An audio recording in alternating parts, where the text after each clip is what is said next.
Live everywhere. Daily Co's Radio on netrootsradio.com presents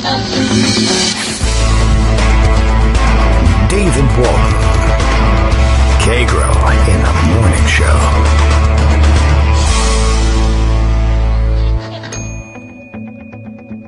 Now, here's David Waldman.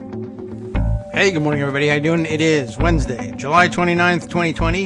Time for yet another show, and time for yet another disappointment from our idiot president, who apparently decided to give another stupid-looking interview. I don't really understand why his people keep letting him talk to the media, but of course, I guess the last 4 years have taught us anything, if they have.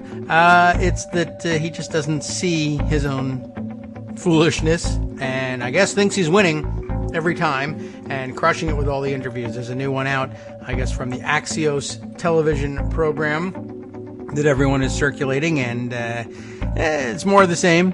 President insisting that he didn't know anything about anything, and didn't you know about this time 40 years ago when something different happened, because that's where his brain is stuck, and that's the way everyone should be thinking.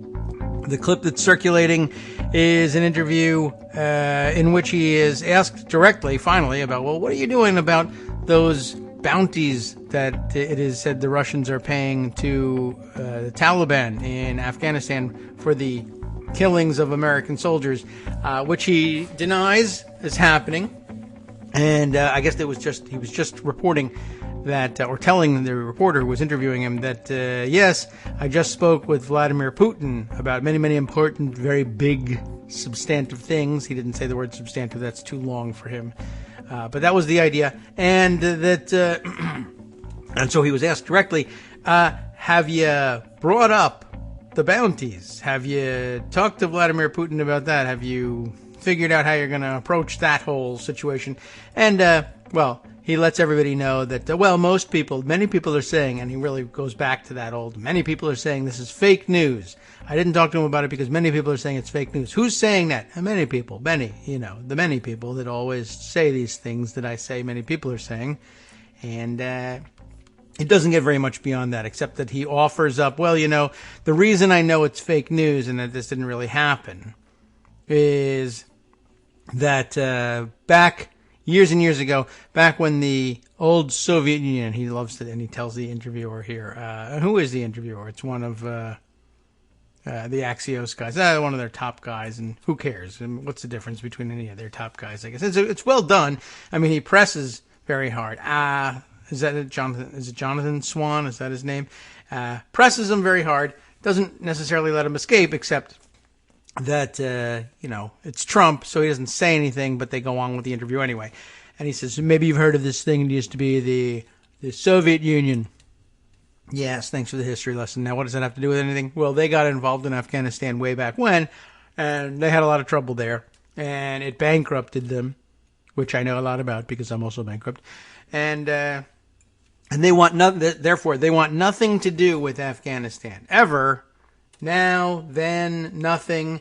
So it can't be possible that they are hoping to bog down and or bankrupt and or trouble or cause frustration for the United States in Afghanistan, because once they got frustrated there, that's that. And also, by the way, we're talking to him about very important things like nuclear proliferation, et cetera, et cetera. So we're still waiting for the nuclear proliferation deal to come through. We got to make great deals on that, and that's not happening either. And Karen Tumulty reminds us that we are, 4 days away from the latest, 2 weeks deadline. I forget exactly how many weeks he put in. Was this a 2 weeks thing too? I don't know how long this has been going on. But 4 days left, I guess, until August 2nd. Is that right? At which point Trump had promised that he was going to deliver, signed and everything. So signed, sealed, and delivered a brand new, beautiful, beautiful health care plan that will take care of everybody. And it seems unlikely that they'll be able to pass that in both houses of Congress and put it on his desk for signature by Saturday, or I guess Sunday. So he has an extra day to work on it. I don't know. It doesn't seem very likely, although it may have been one of those things that he thought that he got from the DACA Supreme Court decision, the power to do unilaterally. and he would wrap it all up and sign the thing and give it to us by Sunday. Why Sunday? I don't know. I don't know if he knew that August 2nd was a Sunday. I don't know, but he seemed to have something in mind, although that's always his trick, is he puts a time frame or a date on it, except he keeps being, it's 2 weeks over and over again that he keeps using for this.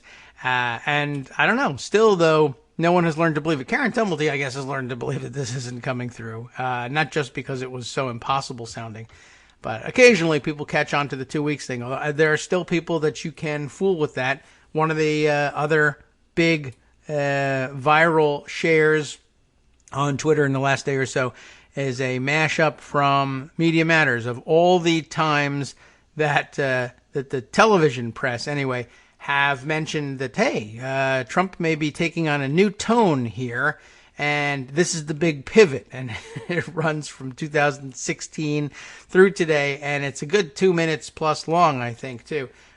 Fun viewing, though we won't take 2 minutes out for that. Today we have time to get to Greg Dworkin, who's waiting patiently in our waiting room, and now we can text you to let you know that you can come in to your appointment with us today. Greg, good morning. How are you?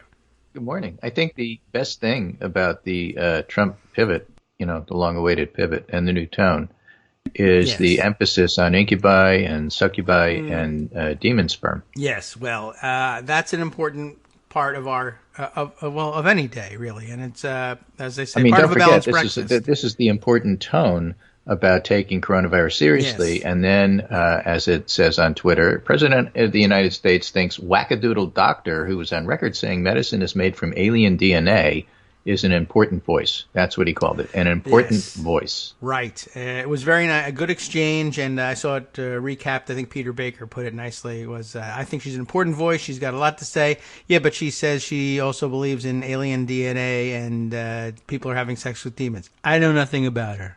So, okay. Important voice about which I know nothing. Sure. Now, just a mention, because Daily Beast actually covered this fairly well. Who are these people? They're a group that just invented themselves about 10 days ago, but they sprang out of websites and money from the old Tea Party. So they're Tea Party people. And on one of those hydroxychloroquine video, my friend Seth Truger, who's an ER doc, says they claim one of the docs wearing a white coat. See, they're wearing a white coat, so it must be serious. One of them claims to be an FABEM doctor. Me too. What does that mean? Well, it's normal for physicians to assert their credibility by mentioning that they are a fellow, that's always what the F stands for, well, not in this of case. their professional organization. Right? So you can have more than one. I mean, I'm a fellow of the American Academy of Pediatrics, so I could write Greg Dworkin, MD, FAAP, FACCP, because I'm also a fellow of the American Association of American Academy of Chest Physicians. Okay, not CCCP. That's what Donald That's Trump something was else talking about. altogether. It's ACP. So you can do those things. Yes. But ABEM is the American Board of Emergency Medicine. They don't have fellows.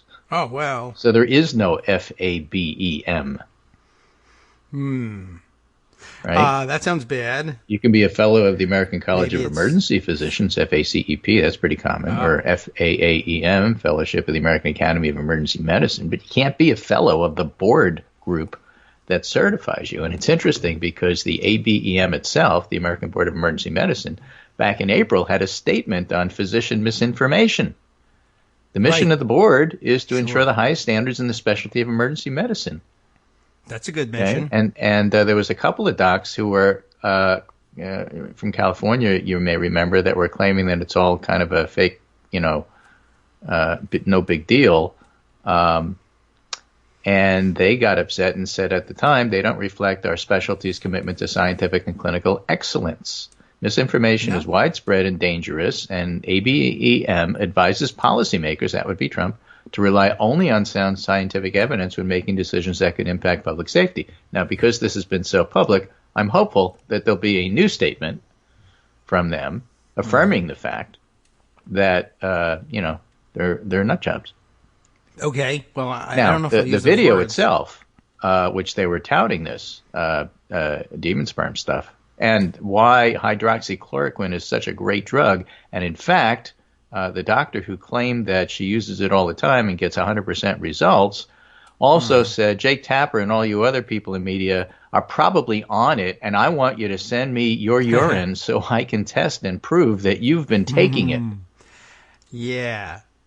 Well, you're in Okay. shipments. Daily Beast also reports that Emmanuel has claimed in the past, that's that crazy doc, that some gynecological ailments are caused by people having sex in a dream world with demons, with the demonic semen as the origins of the afflictions. Emmanuel also claimed that doctors use alien DNA in medical treatments and that lizard-like reptilian aliens are involved in the United States government. True. Well, that may be true. Look at the Department of Justice. But as far as the rest, I'm not sure. And then she thanked the Daily Beast on Tuesday for summarizing her work. All right. The Daily Beast did a great job summarizing our deliverance ministry and exposing incubus and succubus. Thank you, Daily Beast. If you need deliverance from these spirits, contact us, she tweeted. Which is funny because her supporters were tweeting that Daily Beast is doing fake news. And she said, no, it's real. I like it. I endorse what they said.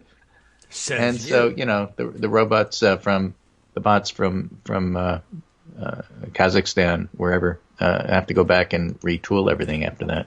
I guess so. It's this is the real kind of fake news that we like. It's interesting that she's standing up for what she believes in. I guess we're supposed to. I don't know. Are we supposed to be happy about that? Anyway, there was a CNN covered this. Yes. Well, and they had this lovely chyron.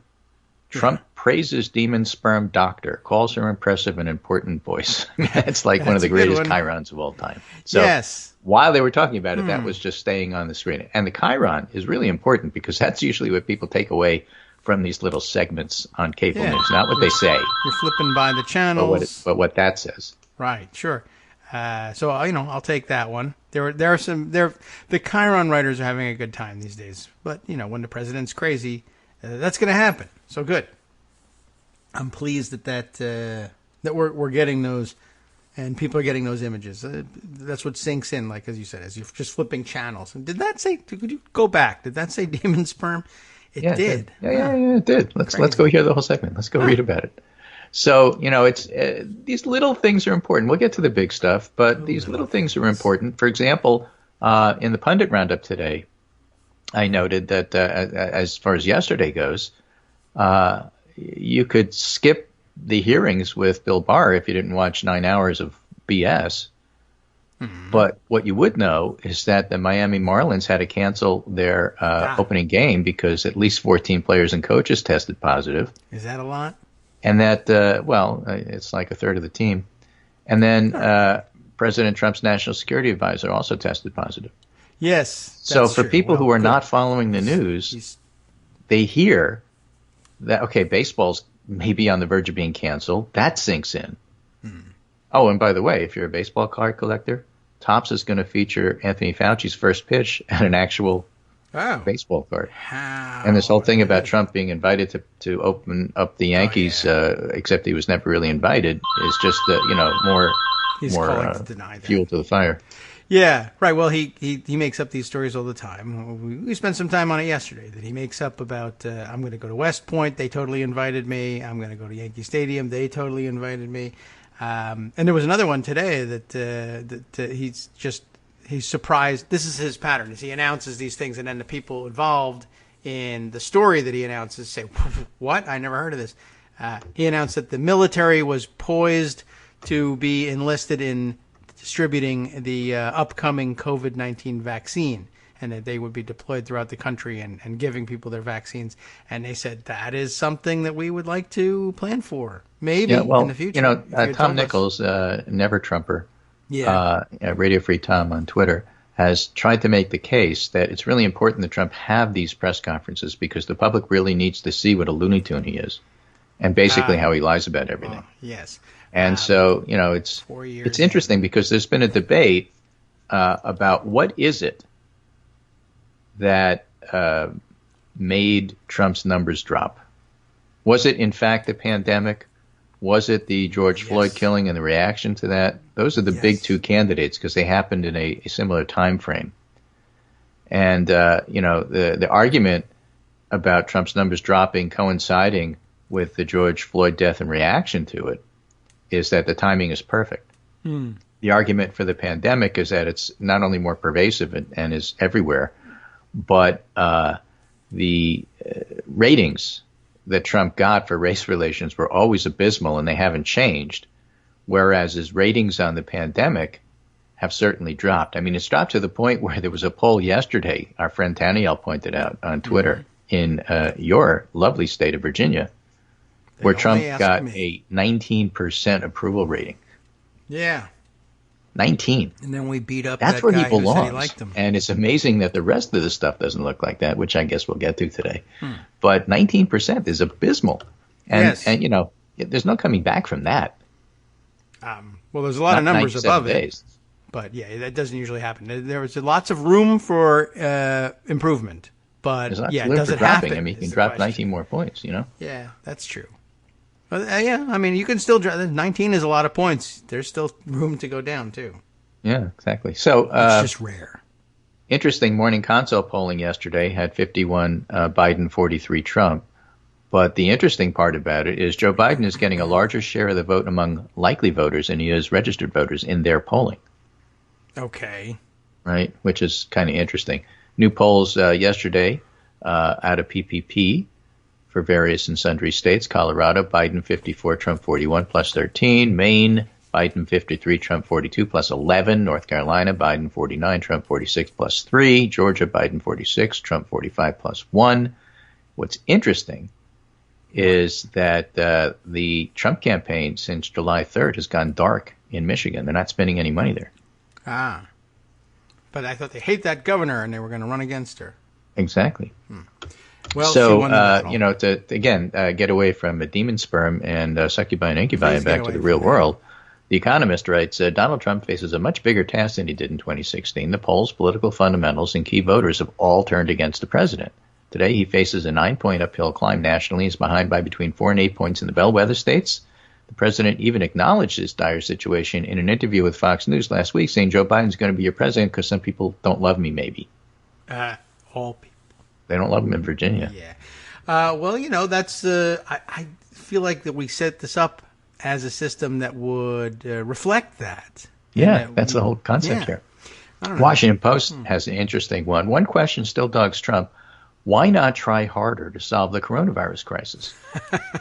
People close to Trump many speaking on the condition of anonymity to share candid discussions and impressions. And I would add also because they don't want him tweeting about them. Right. And they are all he's. Say the president's inability to wholly address the crisis is due to his almost pathological unwillingness to admit error, a positive feedback loop of overly rosy assessments and data from advisors in Fox News, and a penchant for magical thinking that prevented him from fully engaging with the pandemic. I don't know why they say almost pathological. Well, he overshot the mark, and he has to come back a little. I mean, that's like saying there's like, 147,000 almost dead people. Yeah, well. Because of this pandemic. Right, true. Mostly dead. Mostly dead. Right. Not quite dead yet. No. And that there, to me, is why the race may in fact not tighten, that the whole conventional wisdom about it always tightens may in fact not be true. Because Trump is never going to do that pivot. Yes. Right? Well, he's always going to engage in magical thinking. He's always going to listen to the people who tell him what he wants to hear, and he will never admit error. Very rare. I don't know if I've ever seen him do it. Why should it change? You know, because like in a normal situation without the pandemic and with a normal person in the White House, X and Y would happen, and therefore things tight. Well, yeah, but none of that's true. He could pivot to non-pathology. Impossible. Oh, he could become walking president. Orange bag of pathology. He could have, yeah. Well, the press continues to hold out hope. I guess that's why somehow. So Charles Franklin points out the table from the new Kaiser Family Foundation poll shows declining approval for Trump, including declining among Republicans. This is all from the Funded Roundup, by the way. On handling coronavirus, Republicans down 26 points on net approval from plus 77 to plus 51. Well, they're not so approved percentage is only at 74, not the 95 that he cites. Yes, overall, Republican approval down from 90 to 84 from May to July.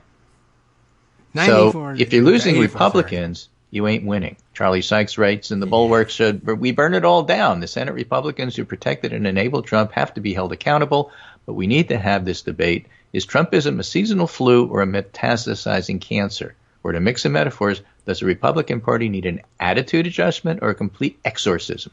Lovely word with exorcism, figuring the demon sperm discussion today. Yeah, well, good time. In other words, Botox are an enema. Wow. And you defeat Trumpism by defeating Trump, but leaving his bootlickers in power kind of answers itself with that question. Yeah, right. Wow, Trump really wants in on today's conversation.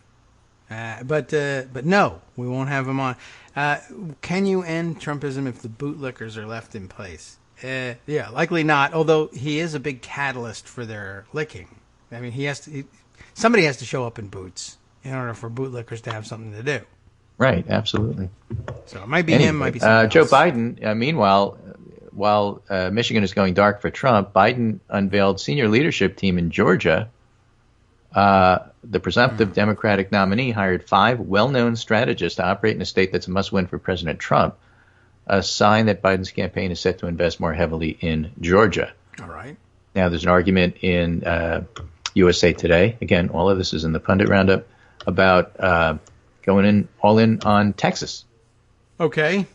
It's big enough for all of us. I'm from Texas, says Dan Carney, and here's my advice for Democrats: go for it. What do you have to lose? Okay.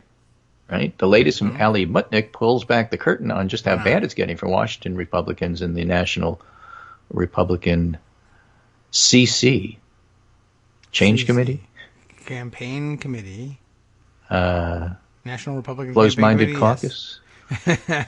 Oh, you're not actually asking us. NRCC. Yeah. This quote from a GOP member sums it up. The DCCC, the DCCC's candidates, are printing money, and the president's falling poll numbers are devastating Republicans across the map, said a GOP member in a competitive district, granted anonymity to speak without fear of retribution. That's why McCarthy and the NRCC need to hold the line and focus on saving incumbents first. Okay, and that goes along with a couple of Politico stories this morning. One, just the headlines tell you the story here.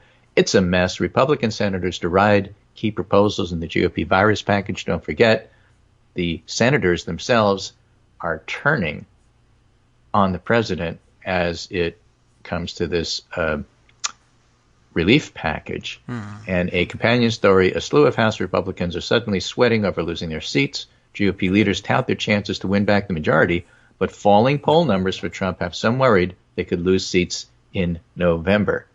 Now, when is Joan usually on your show? Tuesday. Yesterday, right. Was she on? Yeah. Did she talk about the new breed of deficit peacocks? Well, we're almost always talking about them, but yes, that did come back up. Sure, the plan being all of a sudden now, right? Deficits. They got to get ready for deficits to matter again in case there's a Biden presidency. Right, exactly. Okay. And there was a big push about that. Steve Dennis, who covers Congress for Bloomberg, a really good congressional reporter, yes, was talking about this morning and says, the federal debt has jumped $6.6 trillion since Trump took office 3.5 years ago. And the GOP's fiscal hawks are suddenly back worried about the debt. Yeah. And the timing of complaints from Cruz, Rand Paul, Ben Sasse, Ron Johnson, and so on against more stimulus spending and debt arguably couldn't be worse for Republicans politically. This may be the last chance to meaningfully impact the fragile economy before Election Day. But Biden's taken a big lead in the polls, and if he wins, could set up a return to the deficit gold perch Republicans held during the Obama and Clinton years as the party of no. I learned all about this from Joan. That's why I'm asking. Oh. Romney's plan for committees to propose entitlement reforms next year offers a hint of where GOP could turn in a post-Trump era. Back to gangs of Pauls talking of decades of belt-tightening in the wake of a generational national crisis. Some of the louder voices are obvious potential 2024 GOP candidates who aren't on the ballot this year. And then the folks rowing in the opposite direction include endangered Republican senators who keep proposing new stimulus ideas and want to be able to tout a deal to show their effectiveness when they return to the campaign trail. I don't think you'll see Susan Collins talking about why it's important to be a deficit hawk right now. No, unless she's and about half of the $6.6 trillion under Trump has come since the start of the COVID crisis, but a lot of it came after big tax cuts and spending hikes presided over by Trump. And as MEP Fuller notes, the Trump campaign was peddling a far more optimistic scenario 4 years ago. And then there's Larry Kudlow's, whose prediction about falling deficits was wrong because everything he says is wrong. And so how are they going to position themselves and what's going to happen from this point onward? They are so screwed because they have to do this stimulus. And they're waffling, and the two sides of the Republican Party are fighting over this, and none of them agree with what Trump wants. And so it's likely there'll be no bill at all. And then they're going to have to be forced to eat crow and do what the Democrats want. Yes, but Trump will finally get his Nobel Prize. Yeah, no bill. Yeah, I think that's what it is. That's what they call it, right? So he'll probably get like 3 or 4 of them in a row, which no president has ever gotten. Just at the wrong time, with already his numbers cratering and Republicans looking like they're not going to be able to hold the Senate. And it's amazing, and yet completely predictable by anybody who's been following this stuff. Yeah, well, that's what Joan did. You're Yes. good guess. See how predictable it was. It was even predictable to predict who would predict it, and you got it right. So that was pretty good. So Josh Marshall has to be one of the saddest ads I've ever seen. Susan Collins' campaign is running an ad in which they highlight that Sarah Gideon, her opponent, supports a lot of popular things. Oh, no. Because they listed like 9 things that Sarah Gideon has so many top priorities on, she can't keep them straight. Okay. So what are her top priorities? Oh, they're things like, let's see, number 1 priority is building an economy that works for everybody. That's just They're riding her for this. Okay. That's dumb. Next one, I'm watching the ad. What would be some of your first priorities? Making sure we reform electoral politics and making sure that people have a bigger voice in corporations. No, but wait, there's more, they say. People hate that. She also wants new gun school safety laws, her top priority. But wait, there's more. No. Sticking up for Mainers and putting money back in their pockets is a top priority. And I'm looking at this and saying, is this an ad for Collins or is this an ad for Gideon? This is great stuff. Well, it makes the job of the ad makers very easy. What we should do is we should take Sarah Gideon's ads and then say, that's all so dumb, even though it's actually kind of what everybody wants. But okay, that's a tactic. It's great. Her career will be over, and we'll all remember it. Hi, everybody. It's me, David. Let's change things up from the old fundraising pitch for just a minute and talk instead about how you can be a part of our show. If you've got a smartphone or any other electronic recording device, why not sit down and record a segment for us? Read us an important article and give us your take. Read one of your own original essays, or even just give us your commentary on something you'd like to share that's important to you. Then send the file to me at kagrox@gmail.com, and I'll try and work it into the show. Short segments, a few minutes in length, are easiest to fit in. And of course, I can't always guarantee that I'll be able to play everything, but if you've ever shouted at your radio or TV about something you wish was being covered, here's your chance to change that. Make the show your own. Send your submissions to me at kagrox@gmail.com.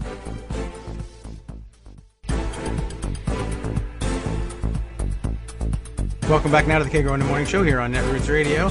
Okay. Now I see the ad that you were talking about. I don't have the sound on, but you can tell what's going on here. And you're right. I don't really know what they thought was going to be so damaging here. Oh no, Sarah Gideon wants to help people. That's crazy. You never know. You know, people were telling dad jokes on Twitter the other day, which basically we do all the time. Right. And it started with particular niche silo jokes. You know, Niche silo. I had a joke about history, but to be honest, it's really old. You know, that kind of thing. Right. Right. I had a joke about flatulence, but the truth is it stinks. And then people started to do Susan Collins jokes. Oh. Yeah. You know, I had a Susan Collins jokes, but it was really troubling. Okay. Yeah, but the funniest thing about the joke is that she really learned from it. At least she learned a lesson. That's good. Yeah, she learned a lesson. So, you know, and so, you find the Republicans in these impossible positions because they really can't defend. It's like Martha McSally defending, let's just pay everybody to go on vacation. Yeah, which, She's getting clobbered in Arizona because, of course. Yeah. And, what I really would like to see, I'd like to see more Iowa polling. I really want to see how Joni Ernst is doing these days. Well, Iowa's a tie or maybe a +1 Trump state at this particular point in time. Texas, I'd like to see how Cornyn is doing. I'd like to see if MG Hager is raising some money, because John Ossoff has plenty. And Sarah Gideon has plenty, especially for a small state like Maine. But Texas is expensive, and I'd like to see MJ Hager get enough money to run a real good campaign against Cornyn. We talked about that the other day. Places like Georgia's hospitals are running out of hospital beds. The very kind of beds hospitals usually keep. Yeah, so, it's kind of a big deal there. So anyway, 4 out of 5 we hospitals know surveyed. about how all this polling is going, Yeah. but what's it really mean? Well, this is from Kabir K, who is the data analyst for CBS News Decision Desk Election and Survey Unit, and he's using YouGov battleground polling here from CBS News. How should we interpret Biden-Trump enthusiasm gaps? Aha. Well, with Enthusiasms. this way. Yeah. Well, the gaps in enthusiasm to vote this year, for example, and he's looking at particular states: Michigan, Ohio, Florida, Texas, Arizona. Which one do you want to know about? Ohio. Ohio. So Biden supporters 56% enthusiastic about voting for Biden, and Trump 61. Okay. In Arizona, 63 and 72. Biden always loses the "Are you enthusiastic about your candidate?" But does it mean anything? We find greater enthusiasm, writes Kabir, about voting in the election in November among Trump supporters, especially in Arizona, Texas polling we did earlier in the month. The enthusiasm gap ranges from 2 to 9 points depending upon the state. Okay. But an unenthusiastic vote counts the same as an enthusiastic one. This is true. They should weight it, but okay. Does the measure tell us who's firmly behind their candidate, who will actually turn out this fall? Most voters are firm. They say their support is very strong, and they would never consider another candidate. That's true. So in other words, going back to Ohio, among likely voters in recently polled battleground states and nationwide, how firm is your candidate's current support? In Ohio, Biden 73, Trump 69, just as an example. Nice, as they say. Yeah. In Arizona, it's 77 to 69 for Trump. Nice again. And nationwide, it's 74 for Biden, 77 for Trump. I mean, it's negligibly different. Biden has strength of support advantage in some states, particularly in recent polling in Michigan and Ohio. Trump leads on both enthusiasm and strength of support in Arizona and Texas, which, by the way, look very competitive right now. Huh. So even Biden backers who aren't very enthusiastic mostly say the support's very strong, even more so than not very enthusiastic Trump supporters. And despite lack of enthusiasm, they've made up their mind. Oh, Okay. well. As for turnout, 2018 offers some clues. In our polling, Democrats and Republicans showed similar levels of enthusiasm. When we recontacted them after the election, we found pre-election enthusiasm did little to predict turnout. Huh. Also in I 18, D's would've consistently guessed the scored higher than ours on 2 dimensions: anger and perceived importance of the election. Neither is enthusiasm, but there are important signs of discontent that drove historic turnout. Similar dynamic now, and unclear how it translates to actual votes in a pandemic. So the pandemic, of course, is the big wild card.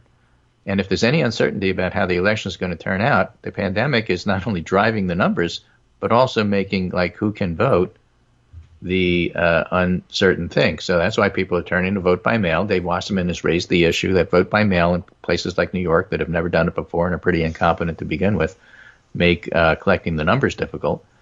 And Michael Bitzer, political scientist, Bowtie Politics in North Carolina, has a thread of today's report on North Carolina's request for absentee by mail ballots, ABM. Oh, all right. Right? ABM. Total requests among the reporting 95 out of 100 counties. It's a lot. It's 5 times ahead of 2016. That is also a lot. That's 5 times as much. And Right. Are they going to get those ballots? Well, they're going to get them and then return them, and then we don't know how much. In some states, there's small spoilage. In New York, it could be as much as 20% spoilage. It matters in terms of whether the post office can deliver the mail and whether the postmark is legible, and which states require signatures, which don't. Do they make it difficult? Do they make it easy? So there's a lot of unknowns, and that's why picking the exact margin is tough. But Yes. the overall sentiment is pretty clear. Yeah, well, I guess so. We'll see how enthusiastic the Postal Service is about carrying all those ballots and getting them to everyone on time. This is becoming a big worry. Right. And then here's 2 reports on that in terms of what the polls are showing. One's from a neutral, that's Nate Cohn, and the other is from a Republican, that's Henry Olson. Okay. So one's in the New York Times, one's in the Washington Post. And let's do Nate Cohen first. Are the polls missing Republican voters? If Democrats were far likelier than Republicans to respond to telephone surveys, then polls could be systematically biased. But he goes through the data and says, but they're not. Oh, but if they were, then Right. we'd have a story. There's other ways to consider the effect of partisanship on polling, such as party registration. Unlike party identification, how respondents respond to a question about their preferred party, which could flip to independent and back with every news alert, party registration is more or less fixed. And so is the partisan composition of a state. We know that registered Democrats outnumber registered Republicans in Florida by a few points, even if we don't know whether those same voters would identify as Democrats or Republicans today. True. The old panhandle Democrats, the old Reagan Democrats. Pollsters can take advantage of this if they use voter registration files, a large data set of every registered voter. Most private pollsters and a handful of high-quality public ones use voter registration files. And I think Rachel Bidecoffer, when she did her analysis in Virginia, did the same, as the foundation of the polling. And these pollsters can use a respondent's party registration to help ensure that their sample's representative. They can make sure that 37% of the respondents in Florida are registered Democrats, for example. Yeah, even if it doesn't mean anything. In states where voters do not have the opportunity to register with a party, a pollster can use a voter's primary participation in a similar way. And if polls using partisan characteristics from voter registration files showed a fundamentally different race, that could be a sign the other polls are biased. But the recent surveys that are weighted by party registration on primary vote history offer nearly the same picture as polls that aren't. Oh. And arguably, they offer a picture even worse than Republicans, like the Monmouth University poll. By the way, I think Monmouth has a Georgia poll coming out today, if I'm not mistaken. All right. Anyway, Monmouth of Pennsylvania this month showed Biden up by 13 points among registered voters and was arguably President Trump's very worst poll of the cycle, considering the quality of the polls. Very worst. Yeah.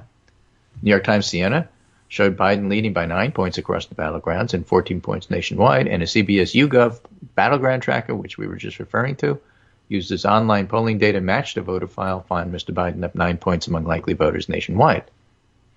So, the polls that rely on voter files can help in another way. The pollster can tell whether there was a difference between Republicans and Democrats in their willingness to complete interviews. Okay. Pollsters using the voter files know the party registration of the intended respondent before they place the call. As a result, it's easy to tell whether members of one party or another were more or less likely to respond to a survey. Yeah. And they're not finding a problem. Okay. So Perhaps surprisingly, registered Republicans were actually more likely than registered Democrats to respond to the Times Siena survey. That's not surprising. First of all, they tend to be older. Yes. And second of all, this whole concept of a shy Republican or a shy Trump voter is absurd if you've ever met a Trump voter. Yes, or seen one on television or in a video clip on Twitter. They're not freaking shy. So, of Not course, often. that's what's going to happen. They're having So vote the whole parades. idea that somehow there are Trump voters that are afraid to answer the question, no, not happening. No, we're done with the age of quiet, reserved voters. They're now out there having parades, and so that was the big problem with this country is you couldn't predict what was happening ever because the voters were too shy about who they supported politically. Now they know what to do and they speak up. Right. So Nate Cohen concludes by saying Mr. Trump's problem wasn't the number of people who said they voted for him last time. It's that only 86% of those who said they voted for him last time said they would do so again. You can't win with those numbers because he already was behind in the popular vote. Yes, that's true. Although, again, that didn't stop him. Well, because it was close. Right. But now, if only 86% of the people who helped you make it close are willing to come and do it again, all right. I mean, we know what that means. give Hillary We another think we 7 know. points, and what happened? It's just not 2016. It's just not. Henry Olsen, the conservative Republican, who writes a column about how Republicans are doing, not Hugh Hewitt style, everything is great like he had today, but rather, pretty reasonable, clear-eyed view of what's going on. And his article is entitled, "Sorry, Republicans, the polls really are that bad." Oh, yeah. When you said that. Oh, no, he's really clear about it. His is entitled, "Oh, my God, we're all going to die." But that's pretty close. It's pretty close. All right. Politically speaking, that's good pretty eyes. much what he's writing there. Well done. Many Republicans are responding with disbelief to polls showing President Trump well behind former Vice President Joe Biden nationally and in all the swing states, and some say the polls are undercounting Republicans. We just went through why that's not true. The evidence of polls undercount Republicans is slim at best. 5 of the 7 matchup polls between Trump and Biden in Real Clear Politics average have cross tabulations that show the share of Republicans in their samples, and they range from 24 to 36 with an average of 31, not far below the 33% GOP share in the 2016 exit polls. And the difference between the two can't explain Trump's massive deficit. Okay. Okay. And also, the Republican share of the polls really hasn't changed since February. Okay, yes, that's true too. So there's one factor that helps. explains Trump's decline. This will not surprise anybody who listens to me on a regular basis. Independents. Yes. 5 polls in both states break down support for Trump and Biden among Democrats, Republicans, and independents. Democrats and Republicans have barely changed, although Trump does get between 2 and 8 points fewer support among Republicans today than he did before the pandemic. The real change is independents. Before the pandemic, they either backed Trump or backed Biden by narrow margins. Today, Biden leads Trump among independents by between 9 and 17 points. And that is, of course, a lot. Just for grins, let's scroll down and take a look at where we're at with civics polling. Civics polling today has 55% disapprove and 41% approve. As far as Trump's job approval goes, do you approve or disapprove of the way Donald Trump is handling his job as president? But if we just look at independents, it's 39-55. They independently came to that conclusion. And that compares with, let's say, let's take the beginning of the year. On January 1st, we're looking at 51-44, and now it's 55-39. Okay. That's a trend. That's a trend, and it's a pretty big difference. And so basically you lost independence, and that trend started the day the Senate had the coronavirus hearings with Fauci testifying. Well, okay, good. And then it's been the same ever. It went down, and then it's been pretty much stable down, and there's nothing that Trump has done, including resuming his pandemic briefings like yesterday's, that changed anything. No. And I how could it, given what he's going to say in these places? But he's convinced. Yes. That that's what's going on here. Okay, so pretty much, our friend BW the Moose points out on Twitter, succubi suck. So the whole discussion really kind of boils down to that. The interesting things that happened yesterday maybe weren't all that interesting, but I have to say, watching, there was another 8 hours of Barr testifying. Democrats asked some good questions, but the format, if you watch the House impeachment hearings, you basically had an idea what's going on. Jim Jordan was jacketless. They showed a 9-minute propaganda video. He stood on the table and jumped up and down a whole lot, didn't really say anything.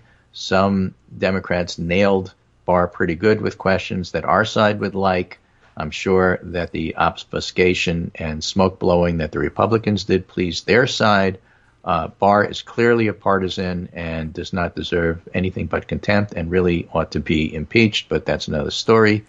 But none of that's new. We didn't learn anything we didn't know from there. On that Jonathan Swan interview that you started off the show with, I think it was fascinating for a number of reasons. First of all, because it forced Trump to bring back into the whole discussion the bounty question, which had kind of started to disappear. And Jonathan Swan is a really good, solid interviewer. He was very subtle. He didn't directly challenge Trump to the point of pissing him off or making him walk off or anything like that. And he was far less cocky and arrogant than Chris Wallace tends to be, which, by the way, I love. Yeah, I mean, he does a good job. But I'm just saying it's a different style.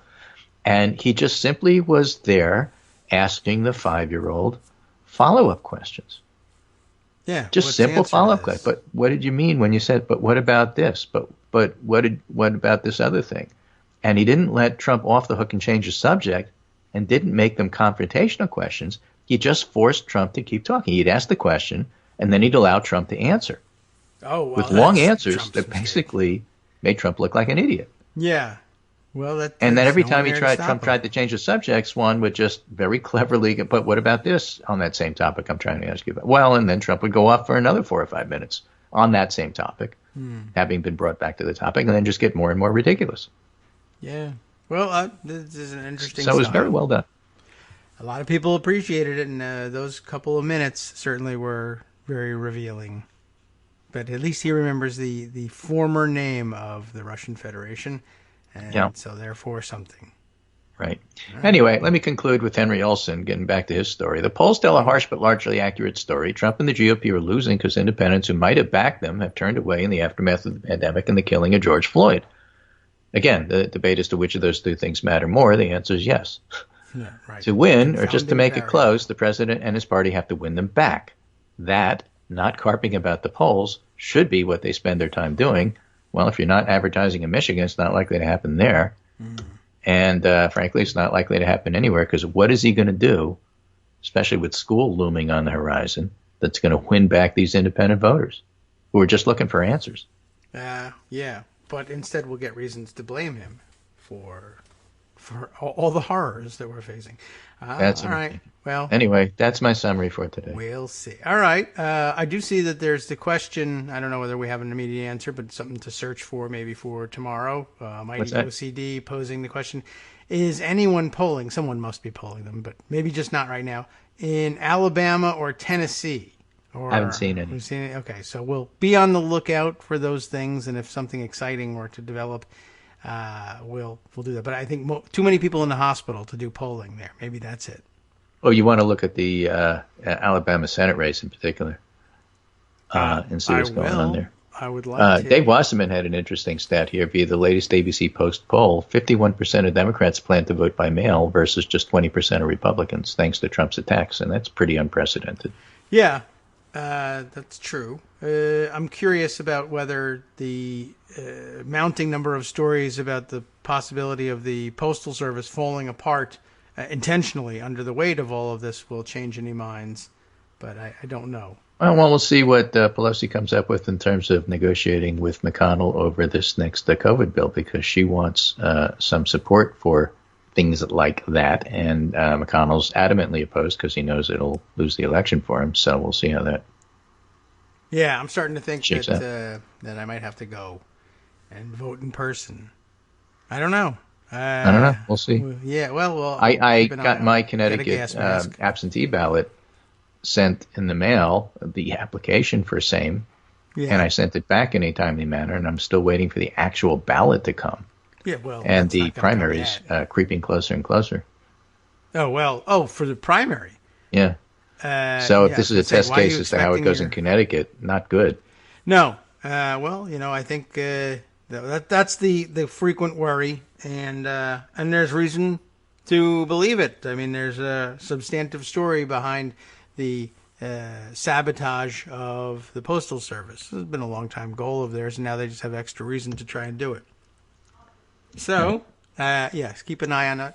And what are you going to do if? How much closer can we get before your primary day is here? When is it? Let's see. It was rescheduled. It's now August 11th. Okay, so not that much time. So what do you? Oh, do there's one if- thing we can talk about. Yeah. We hadn't talked about yet, and well, that is that there's one Biden thing. pretty much said he's picking a vice president next week. Before you even vote in the primary. Before I don't know vote. if Yeah, that it's going to makes a change my difference. vote entirely. Yeah, I mean, how can you should ask for extra time because you don't know who you might pick somebody you don't want. Yeah, and then I'll have to consider it. Yes. To me, a lot of Storm und Drang about nothing. Yes, well, you might I don't vote for really care president who he picks, instead. right? He could pick anybody, and I'd be okay with it. I think most people are with you. Kamala Harris is still the front runner, but Susan Rice is making her case, as is everybody else. We talked about the Chris Dodd article on Monday, Yes. and that was, a part of the factions who aren't winning are really getting upset, and so they're starting to leak stuff. That's normal politics. It's stupid, but it always happens, and I'm not surprised. And you have to figure, basically, given the date, it's like, July 29th? That's How right. few Democrats in disarray and how few leaks there have been from the Biden campaign on a lot of this stuff. So you have a tiny little bit of leak from discombobulated people, some discontented people. That's not surprising. Yeah. What's surprising is there's been so little of it. Yeah, well, that is good news, and I guess people think it's early for that to happen. I guess, and I don't know, maybe with the lack of excitement about an upcoming convention is what usually triggers this. But yeah, it's getting a little crazy out there, and watching the factions struggle and then accuse the other factions of being the ones who are struggling with things. I didn't care about that in the primary prior to South Carolina. I don't care about it now. I think it's stupid. It's beat Trump and just go away. Just not interested in your own petty problems. All right. Well, keep an eye on your mail and see if you can find a number to call and complain about something because, Bill responds here that his partner Michael at some point requested an absentee ballot for Maine and it just never showed. And even, he says, even though the city acknowledged that it got his request, the ballot just never showed up. He had to go vote in person earlier this month. So I guess maybe he could lend you his gas mask. Well, I got masks. So okay. If I have to go in person, I'll go in person. Yeah. Well, keep that in mind. They'll want to drive you out for that, and you might have to just prepare for that. But I've never heard from anybody who said, nah, if it comes to that, forget it. I won't vote. Everyone I know says. Well, I might decide that for a primary. That's possible. True. I mean, if we're in the middle of a increase in coronavirus cases, sure. And we're talking about a primary that is incredibly meaningless. Yeah, and I might wait for the general election, but I'm just saying if this is a test case for how mail-in ballots go, you got work to do. Yeah, well, people will keep an eye on that, but yeah, no one I know that says, oh, well, when I get a chance to vote against Trump, well, maybe I won't go. That's when people say I will. Yeah, I would wear my mask plus face shield plus hazmat suit plus astronaut plus my Darth Vader helmet and just go. Yeah, it's going to be really interesting too, and I wonder if Trump voters will still be anti-mask and anti-PPE at that point, and what it might mean for like that fellow in Wisconsin was when he told the Republicans to go out and vote while wearing a hazmat suit. Yeah, right. There's nothing to it. It's all a hoax. But look at me, how I'm dressed. Yeah, well, I'm wondering whether there'll be what it might mean for there to be visible differences that predict party affiliation while you're waiting in line, which, there's others. There have been visible differences in the past that tend to predict party affiliation, and what usually happens is they send the cops around to roust up people who they think might be voting Democrat or break their voting machines, so they have to wait many hours in line. But I'm wondering whether that confounds things for places that don't often experience that. Right. So for those of you listening at home, the last 15 minutes are basically what we like to call in the business ad-libbing, because I ran out of material like on Tuesday. There's no running out of material here. No, that's true. Okay. All right. That's it for me. I will see you tomorrow, and we'll do it again. We'll start to collect stuff. Okay. You have 24 hours. 23. Yeah. Really now. So get started, and we'll talk to you again tomorrow. Okie dokie. Thanks, Greg. You do the same. We'll check and see whether you really did it tomorrow, and like I said, 23 hours from now. All right, let's see. Getting up close to the top of the hour. Plenty to catch up on. Hey, why don't we throw this one in here before we exit for the hour? Martha McSally got a mention earlier in Greg's segment, and happened to catch the diary of the aptly named for a serious news program, Poop Dog Comedy. We all actually know Poop Dog Comedy, and we've gotten past the funny name. Diary for on Daily Kos about the Senate race there. This is an interesting little tidbit. Martha McSally's campaign busted for pocketing contributions raised for charity. Not good when, well, ever. Really, but especially if you're standing for, I was going to say standing for re-election to the Senate, but she's never been elected to the Senate. Remember, she's an appointee, and she's going to try and pick up a full term there. But she's been rejected. Last time she ran for Senate, she lost, but she's a senator anyway. So throw that in the file along with the Electoral College. Salon reporting this story, and it starts with a grab from their article about it. Embattled Republican Senator Martha McSally of Arizona promised voters that her campaign would suspend all campaign fundraising for the first 2 weeks in April in favor of 15 days of giving, as she called it. But finance records released last week show that the campaign seems to have raised $300,000 in that time and apparently kept all of it. And this was her quote, for the next 15 days on the campaign website anyway. McSally for Senate will suspend all campaign fundraising and instead raise as much money as possible for the Salvation Army of Arizona, who I guess should sue her for that money. The campaign claimed in an April 1st press release. There's the old April Fool's Day defense. I didn't realize that was available to them. McSally also announced the plan in a video posted that day to Twitter. I'm announcing that today my campaign will pause all fundraising for the next 15 days as I launch a 15 Days of Giving campaign, she said. Some more context provided here. Back in April, the Arizona Republic published an article about McSally saying, in part, today she's not even asking for money. Instead, McSally is raising money for 15 days for the Salvation Army.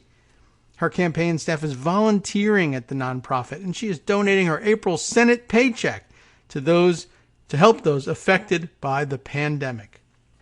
McSally said she was suspending her campaign fundraising for those 15 days.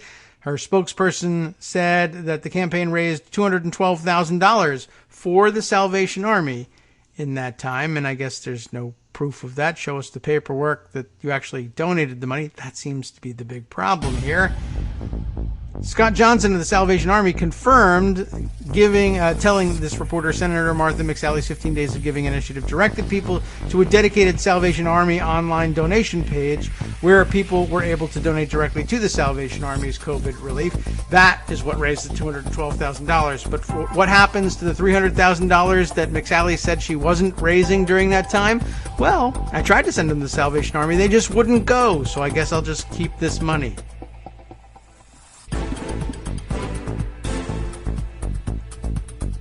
Welcome back now to the Kagro in the Morning Show here on Netroots Radio. Yeah, I'm just looking through the end of that diary. There's, I guess, the problem for McSally's campaign, or rather, the problem for the Salvation Army and everybody else who was supposed to get this money, is that I guess McCarthy or McSally never says at any point all proceeds will be donated to, as we sometimes see when a company will say, we're doing a fundraiser or all profits to be donated. And I don't know, but it's advertised here that for the first 15 days she would be doing no fundraising. But I guess what they actually meant was, if you come to our website to give us money, we will offer you the opportunity to click instead on a button that will take you to the Salvation Army page. But if you just absolutely 100% insist on giving us money, hey, what can we do? Oh, and you gave us more money than you gave to the Salvation Army? Well, then.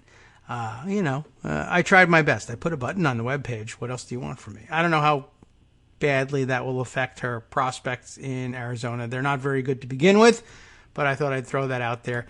Mostly to waste time, but also to give you another fun bit of news about Martha McSally before she, I hope, disappears from history altogether. All right. Let's see. So many other things to catch up on. Let me thumb through the various options. You know what? Here's a theme we could follow up on. As it turns out, there are a growing number, there's a growing body of evidence that a lot of what was or has been suspected around the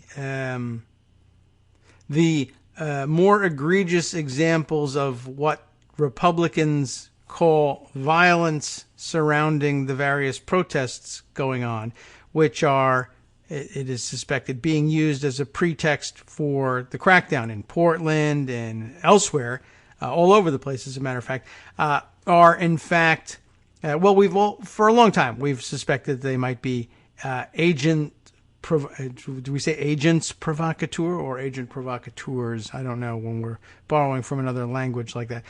But it turns out that even in some of these places, police are now reaching the inevitable conclusion that a lot of the biggest trouble surrounding the protests was in fact this time not from police agents provocateur, or at least not overtly, though there's some suspicion perhaps of some crossover, but that it comes from private efforts, let's say. So let's see, do I have I don't know if I have a Portland version of that, but we were mentioning yesterday that that thread from the reporter who was covering the situation from inside the federal buildings was noting that the nature, the local deputy marshals who were working on courthouse protection were of the opinion that the nature and the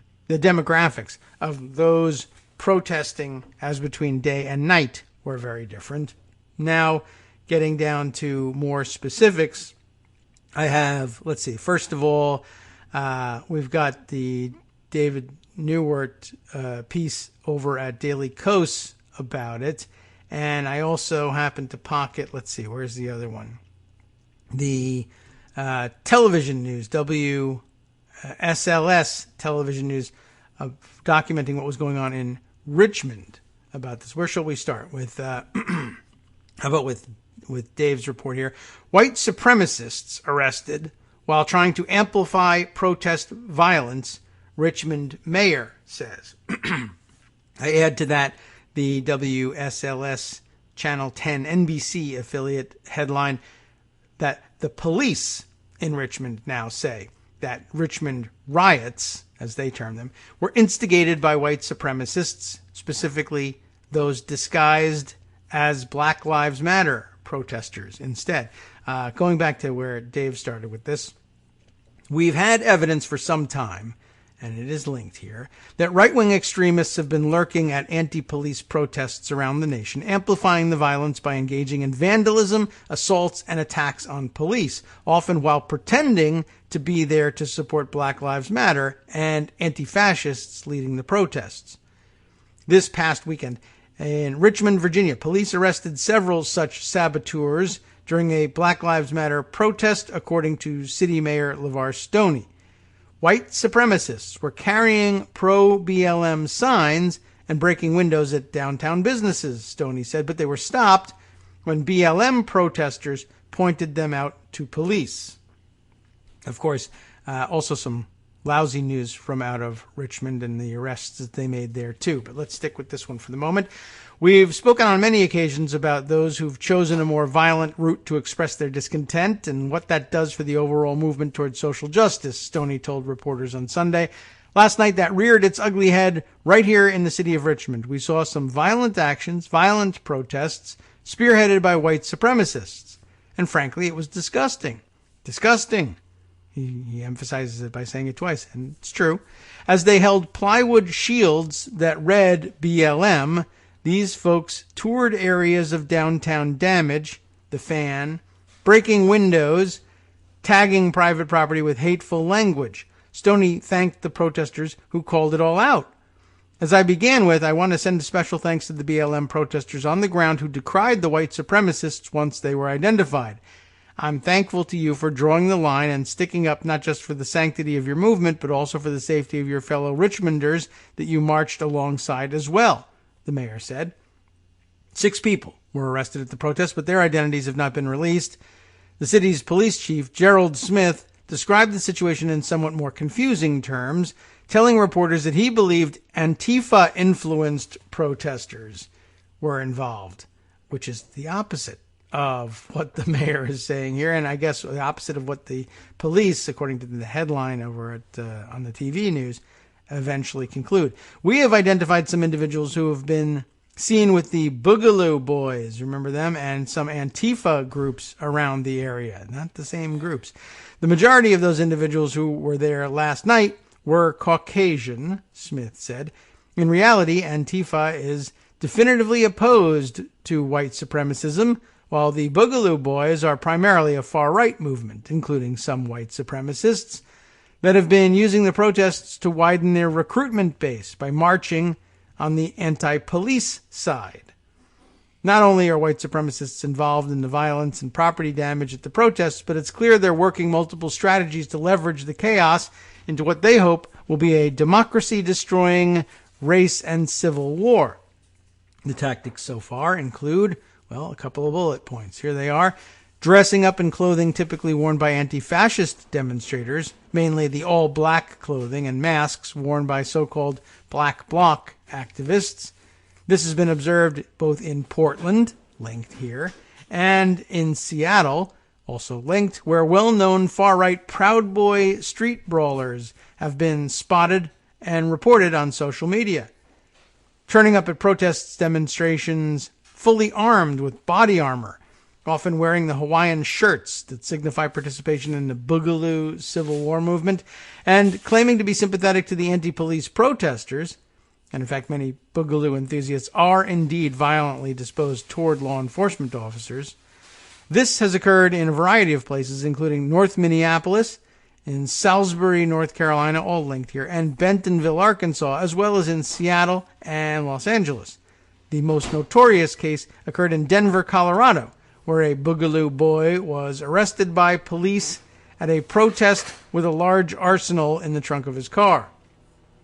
Pretending, last bullet point here, pretending to be anti-fascists or anarchists on the internet, primarily with the purpose of duping the public into believing that anti-fascists were on the verge of attacking communities.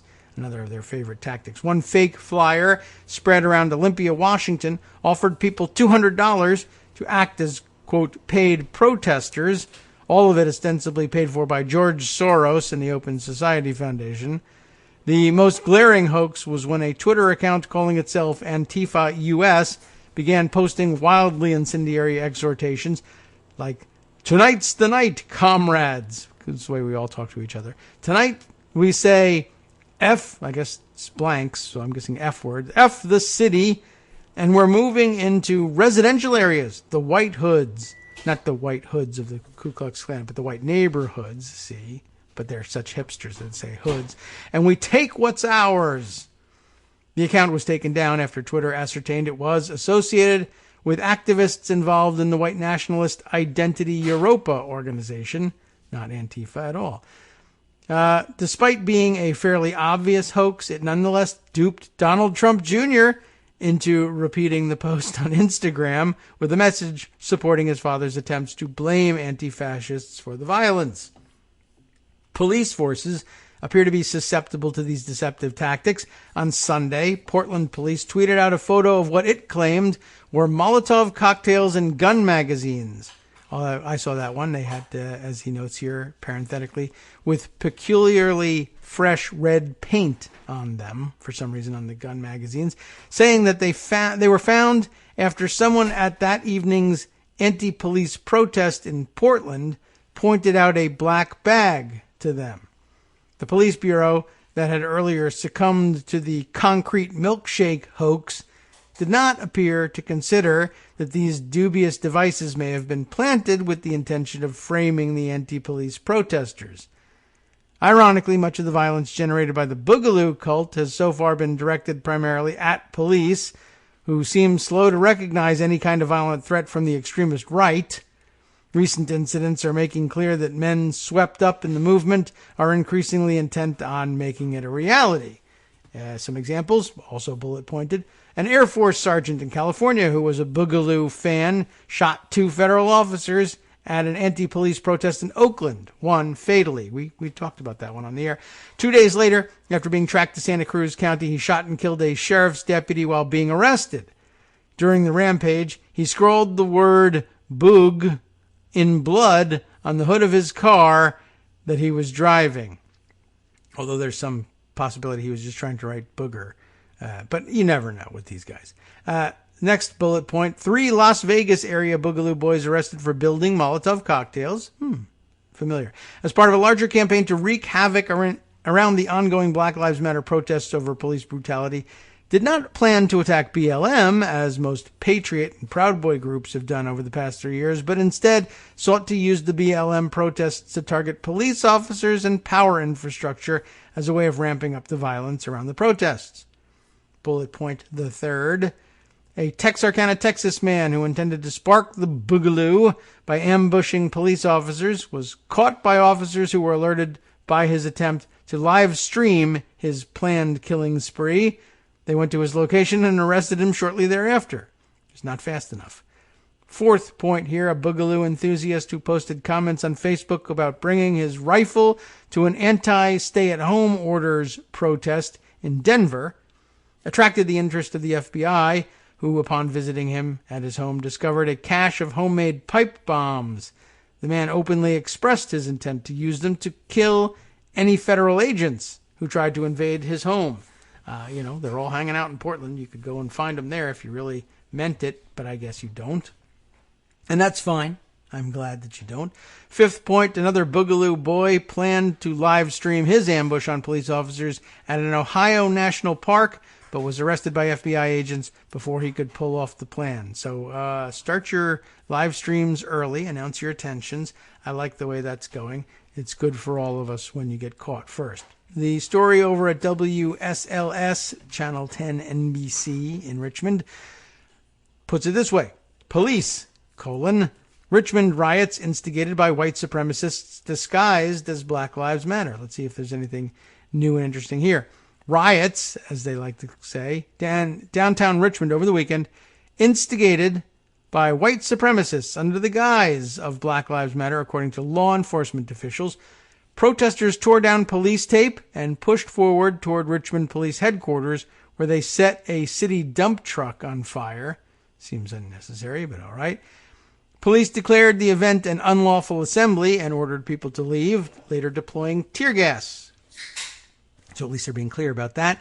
6 people were arrested. The mayor of Richmond thanked the Black Lives Matter protesters, he said, tried to stop the white supremacists from spearheading the violence.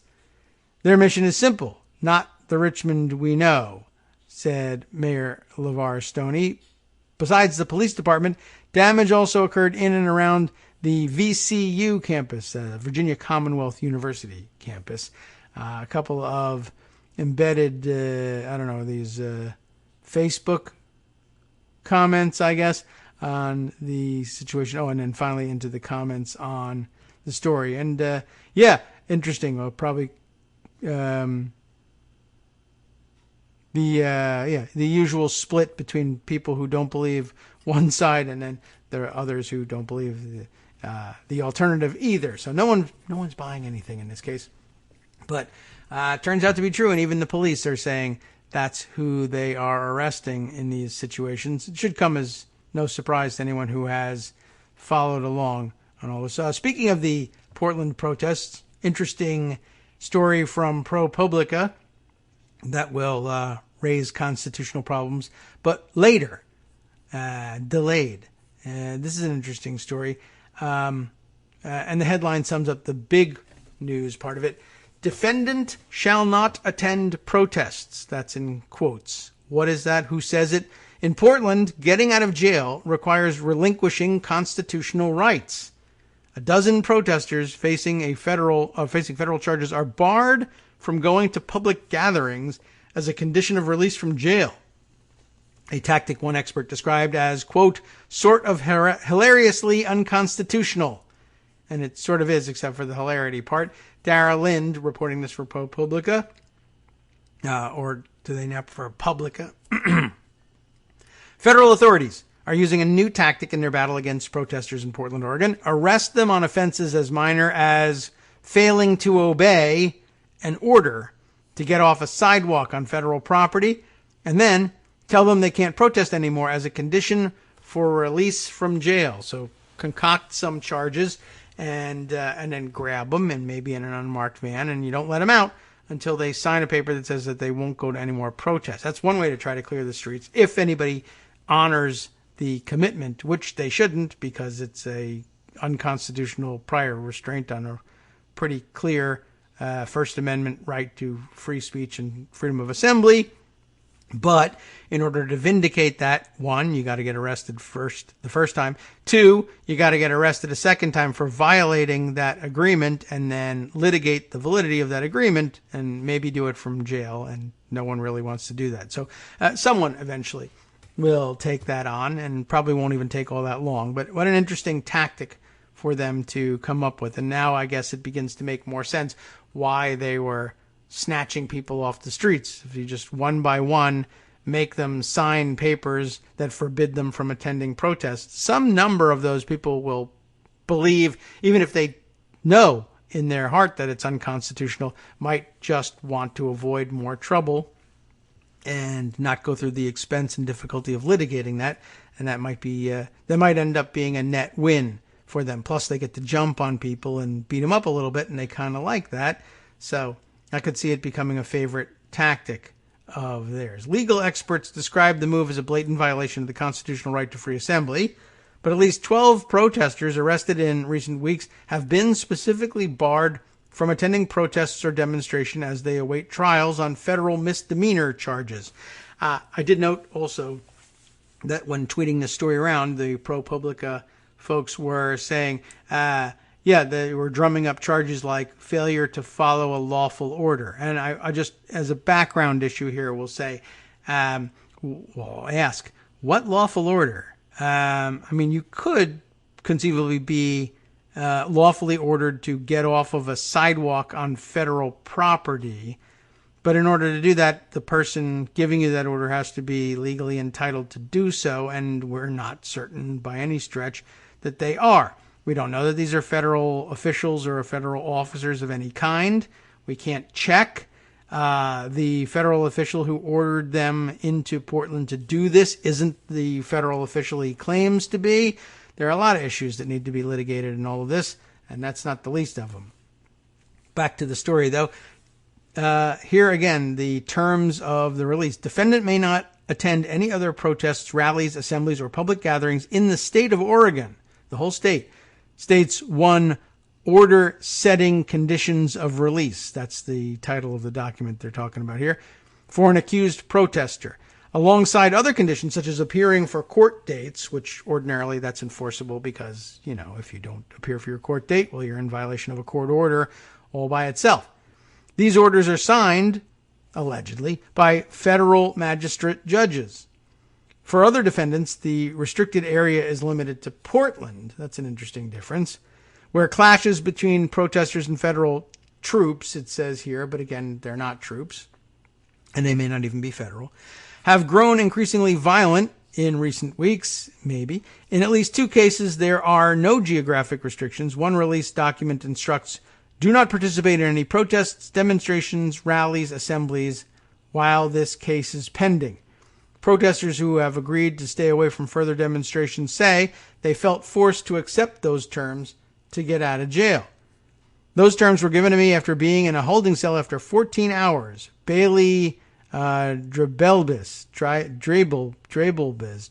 I have no idea how you would pronounce this, but poor Bailey, who was charged on July 24th with, quote, failing to obey a lawful order, which may or may not be true.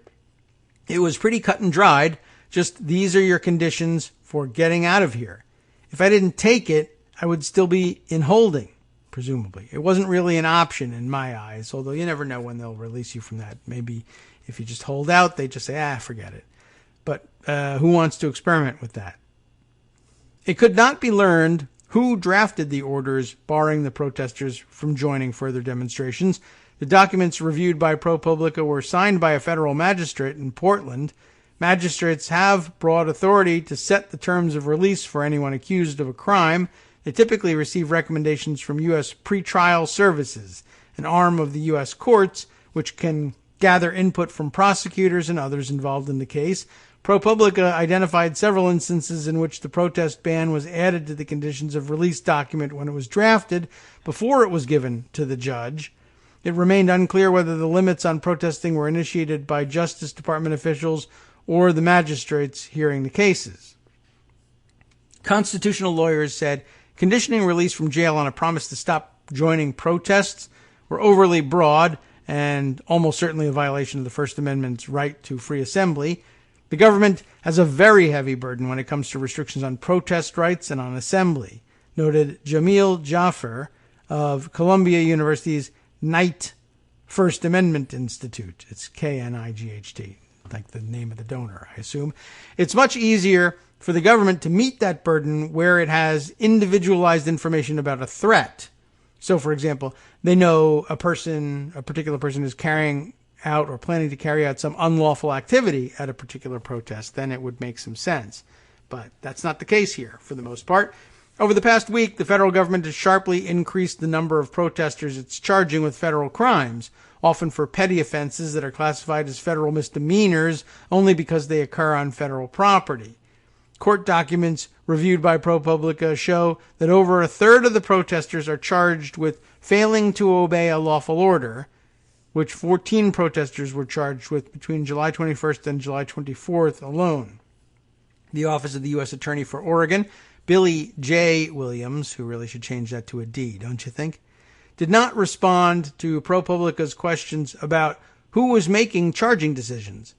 In a recent interview with the Oregonian, Williams urged local citizens to demand that violent extremists, and that's in quotes, who have attempted to break through the fence outside the federal courthouse, leave.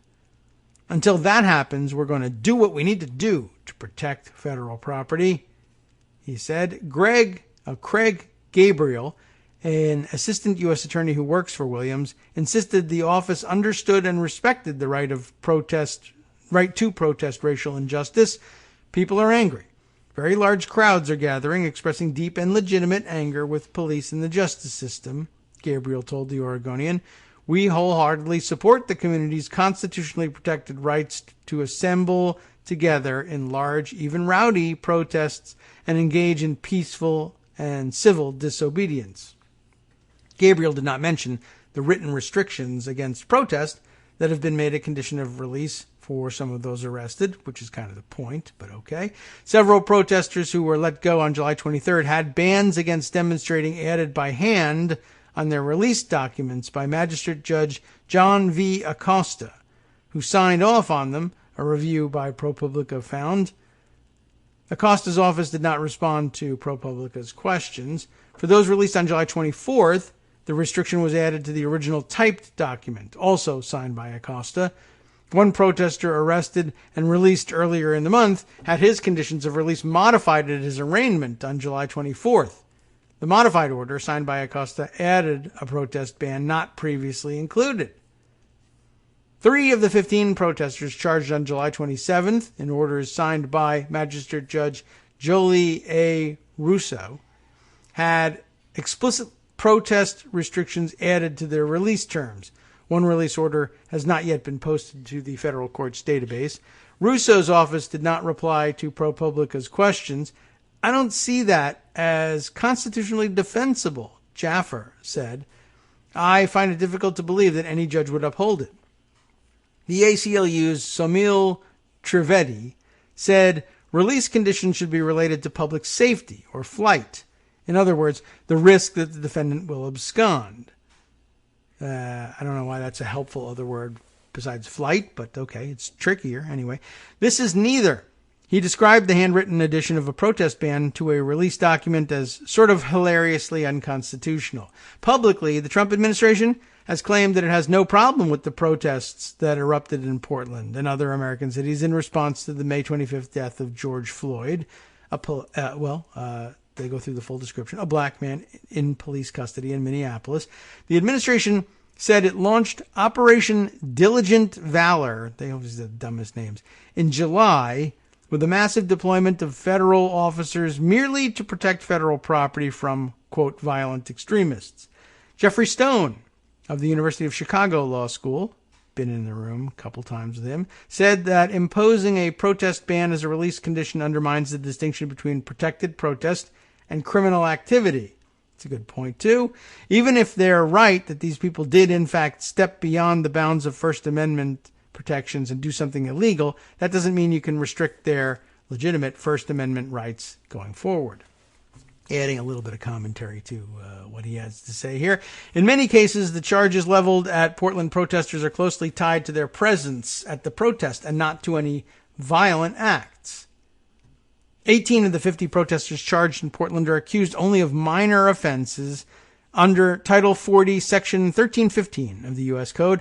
That law criminalizes certain behavior, like failure to obey a lawful order, as well as disorderly conduct, when it happens on federal property or against people who are located on that property. In other words, it describes behavior that wouldn't otherwise be a matter for a federal court. The earlier mentioned protester, whose name we couldn't pronounce correctly, is Dreibelbis, like other protesters whom ProPublica has spoken to, said he was arrested for being on a sidewalk outside of a federal courthouse. Because the federal government owns the land under the sidewalk, well, that's what lands you in trouble. That's pretty technical. We'll continue with this after a 2-minute break. Hi, it's me, David Waldman, your host for Kagro in the Morning, and I've learned that I either need to update these announcements more often or stop saying that the announcements are brand new. What's not new is that this message, too, is a call for your support in keeping the Kagro in the Morning show on the air. My thanks go out to all of you who do support the show through your donations. The stats say that Kagro in the Morning fans download our program about 2,000 times each weekday, but our donors make up only about 8% of our daily listeners. Patreon.com, Patreon.com, makes it simple to make easy, secure, recurring monthly contributions to support our show. Patreon.com/KagroX gets you straight to our donation page. If we're helping keep you sane during the Trump era, consider what that's worth. $1 a day? 50 cents? One thin dime? We do about 20 shows a month, so pick a number, do the math, and head to patreon.com/KagroX to let us know. Thanks again, everyone, for all your support.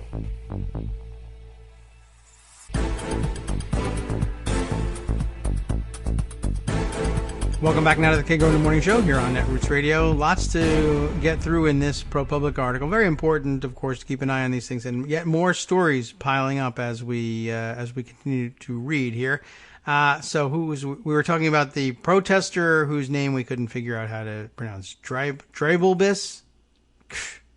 That no pronunciation I can think of satisfies me that that's a real name, but maybe as a nickname that would suffice. Anyway, so remember the technicality. Arrested for being on the sidewalk outside of a federal courthouse.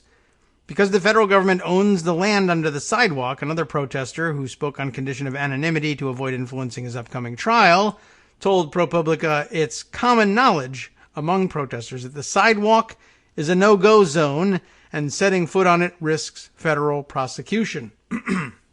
Of course, if you don't go on the sidewalk where the federal, whatever they may be, the federal thingies will arrest you for being on a federal sidewalk, you jump off the sidewalk and you'll be arrested for jaywalking by the city police, I guess. So, pretty weird.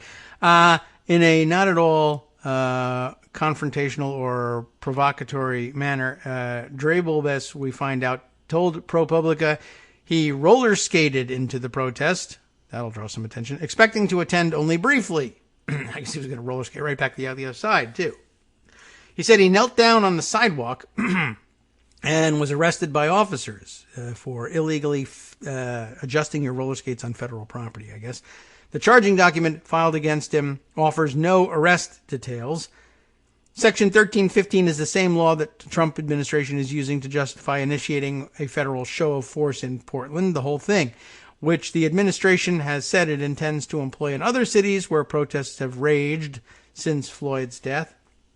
So far, I don't know if we've seen that materialize on the federal level, although there's lots of circulation of video yesterday from New York City, but identifiably city cops doing the smash and grab from out of an unmarked van in that one, along with their favorite new tactic of thrusting bicycles at people, which is apparently a nationally widespread new tactic. It's awfully dumb looking, but no one wants to be hit with anything, much less a bicycle.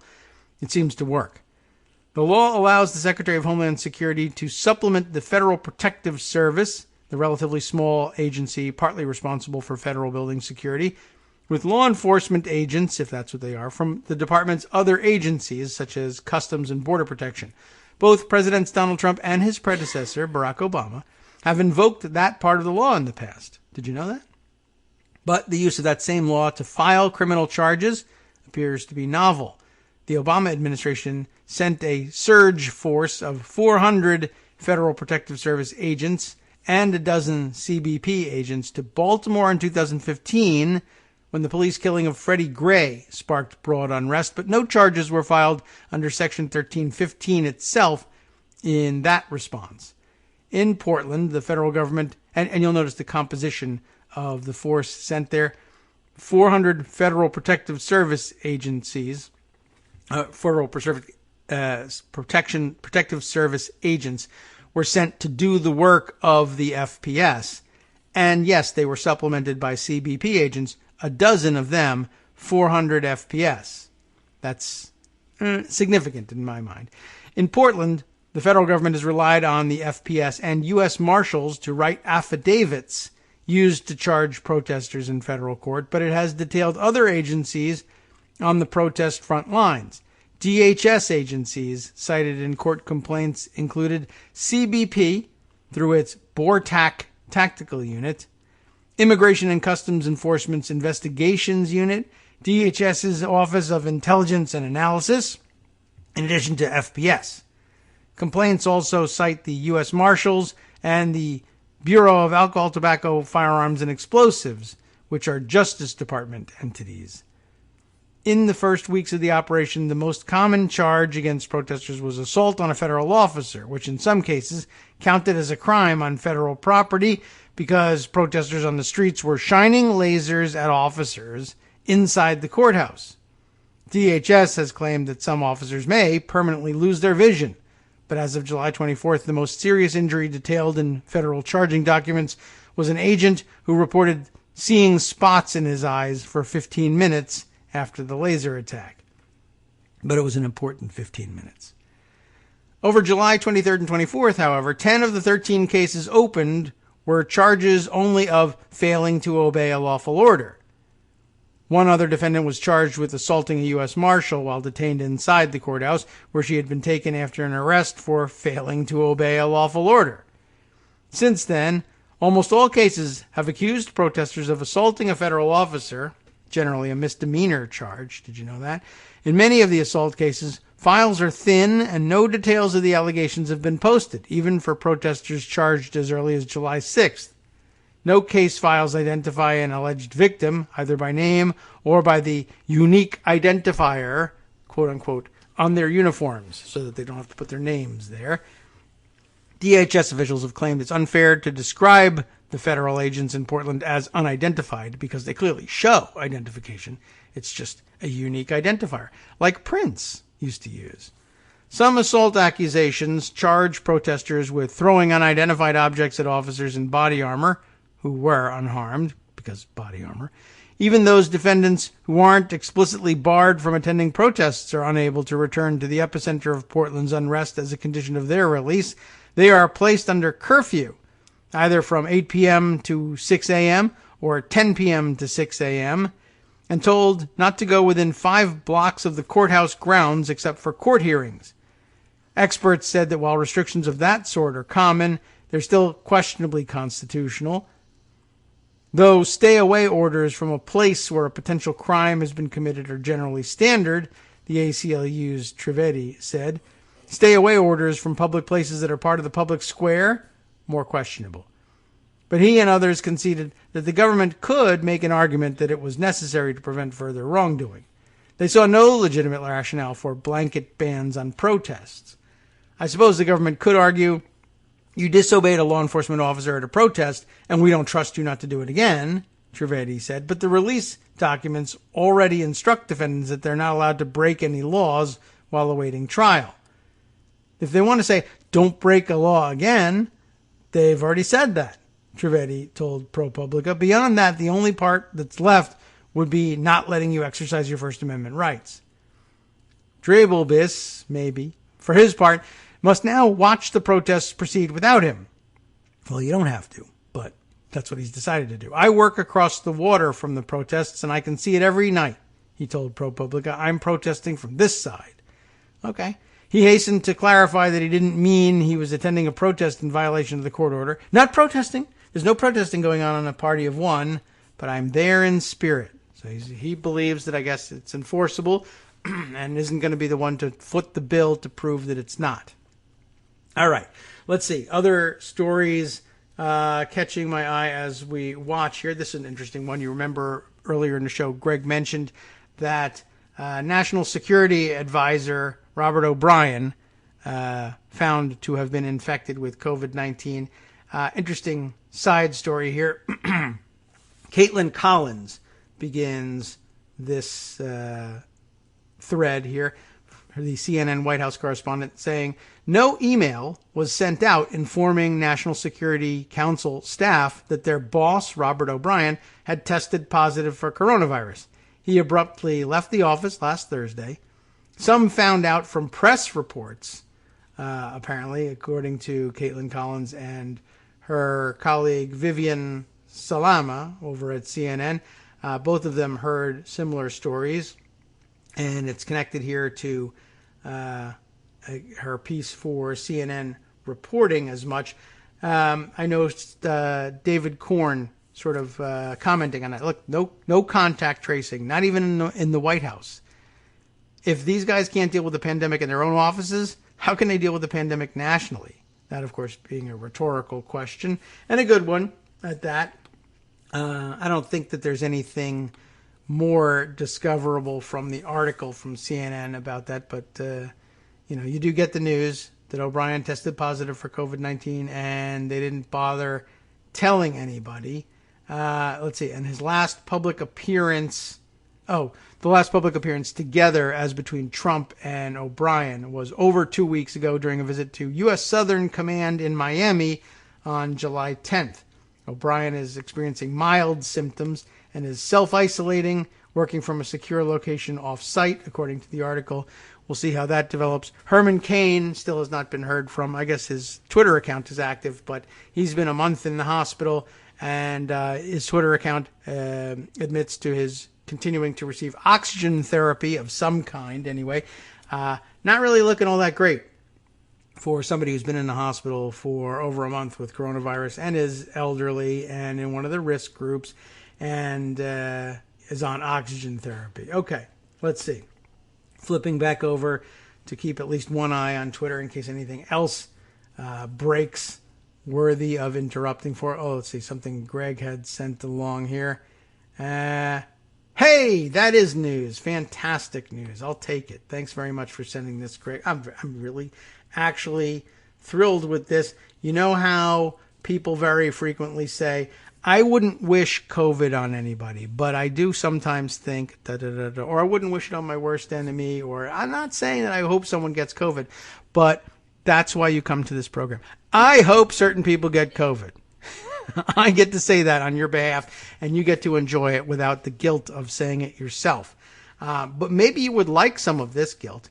Texas Republican Louis Gohmert. Does he say Louis? I always hear him just as Louis, but I don't think he says it because like French Louis. I think it's just, not a French pronunciation of Louis, but it's his preferred nickname. But Gohmert, who proudly refuses to wear a mask, which, again, sort of misunderstanding the purpose of a mask.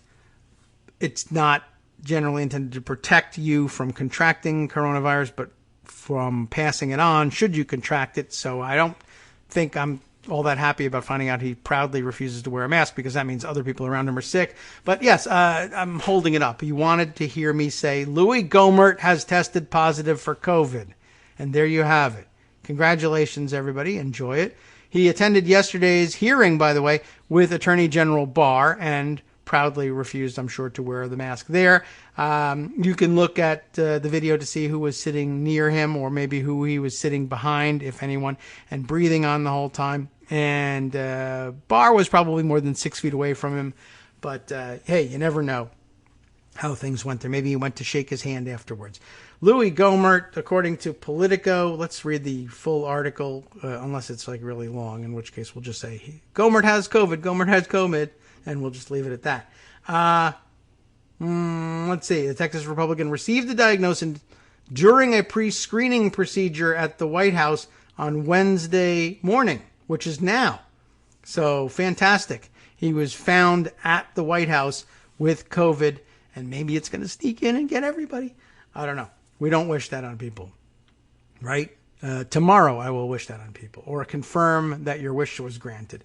Jake Sherman reporting for Politico, representative, and here he's referred to as Louis, Louie. Louis Gohmert, a Texas Republican who's been walking around the Capitol without a mask, has tested positive for the coronavirus, according to multiple sources. Gohmert was scheduled to fly to Texas on Wednesday morning with President Donald Trump, and he tested positive in a pre-screen at the White House. The eighth-term Republican told CNN last month he was not wearing a mask because he was being tested regularly for the coronavirus. And guess what? He finally passed the test and got the virus. If I get it, he told CNN in June, I will jump off the Empire State Building. Did he say that? No, damn it. Ugh. If I get it, you'll never see me without a mask. Aha! So now the challenge is on. And also, he probably will jump off the Empire State Building.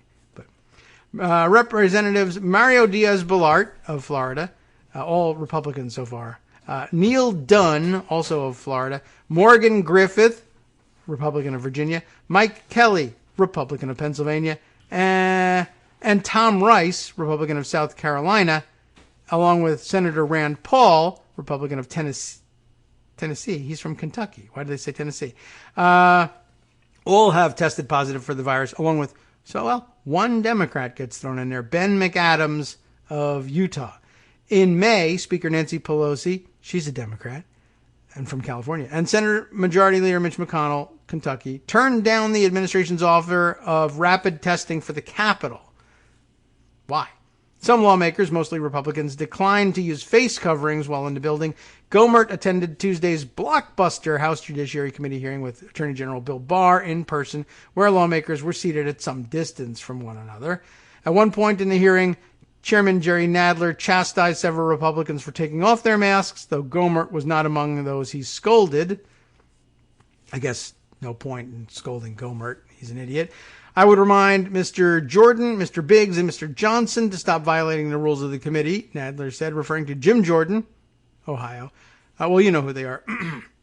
But maybe you don't know. Andy Biggs from Louisiana and Mike Johnson, also from Louisiana. 3 Republican lawmakers to stop violating the safety of the members of the committee, stop holding themselves out as not caring by refusing to wear their masks. Let's see. Is it permissible to drink a sip of coffee? One of the members asked. It is not permissible, replied Nadler. Good. Get lost. Connie Hare, is that right? Gohmert's chief of staff declined comment. Would you comment? Would you be willing, Connie, to comment on the fact that your name is Connie Hare and your boss is bald? Could we get a comment on that? I'd be more interested in that. All right. The fun and excitement of finding out that Louis Gohmert has COVID has already worn off. We're done with Louis. All right. Let's see. Other interesting items that we can and should add. We'll retweet this so that everybody can share in the fun about Louis Gohmert. Let's see. Back to Pocket or back to Twitter? What'll it be? Let me scan Pocket and make sure. Yes. Right. I meant to get to this edition. This belonged alongside the reports from Richmond. We have this news, which I think people have long suspected, but now we have some sort of confirmation, I guess, from the police themselves from Minneapolis. The big tip-off, Umbrella Man. Remember Umbrella Man from the initial Minneapolis-based George Floyd protests? Of course, they throw the police a bone here in going to the word rioting in their headline, but the Minneapolis Star-Tribune reports Minneapolis police say Umbrella Man was a white supremacist trying to incite George Floyd rioting. Did he succeed? He was trying to incite the rioting. He was after that, but it gives him a good excuse to throw rioting in the headline. Libor Jany, Jany, is the reporter on this piece. A still from a video, in case you need reminding of this guy. A still from a video shows a man with an umbrella. This is the caption, actually, of the illustrative photo. A man with an umbrella and a gas mask breaking windows at the AutoZone on Lake Street during protests in the wake of George Floyd's death. You remember this guy. If you saw it, you'd remember him. A masked man who was seen in a viral video smashing the windows of a South Minneapolis auto parts store during the protests, earning him the moniker Umbrella Man. It's the umbrella that he was carrying that earned him the moniker Umbrella Man. They didn't say that for some reason. Is suspected of ties with the white supremacist group and sought to incite racial tension, police said. What a surprise. A Minneapolis police arson investigator said the act of vandalism at the AutoZone on East Lake Street helped spark a chain reaction that led to days of looting and rioting. The store was among dozens of buildings across the city that burned to the ground in the days that followed. I guess that's close enough to a riot for them to get away with that terminology. This was the first fire, though, that set off a string of fires and looting throughout the precinct and the rest of the city. Sergeant Erica Christensen wrote in a search warrant affidavit filed in court this week. Until the actions of the person your affiant has been calling Umbrella Man, the protests had been relatively peaceful. The actions of this person created an atmosphere of hostility and tension. Your affiant believes that this individual's sole aim was to incite violence. Police identified Umbrella Man thanks to a tip that came via email last week, Christensen said. The Star Tribune could not independently verify the police account, which has so far only surfaced in the search warrant, and isn't naming the man because so far he hasn't been charged with a crime. But the man, who has a criminal history that includes convictions of domestic violence and assault, no surprise, did not respond to messages seeking comment. Spokespersons for the Minneapolis Police Department and the Bureau of Alcohol, Tobacco, Firearms, and Explosives, which is also involved in the investigation, declined to comment.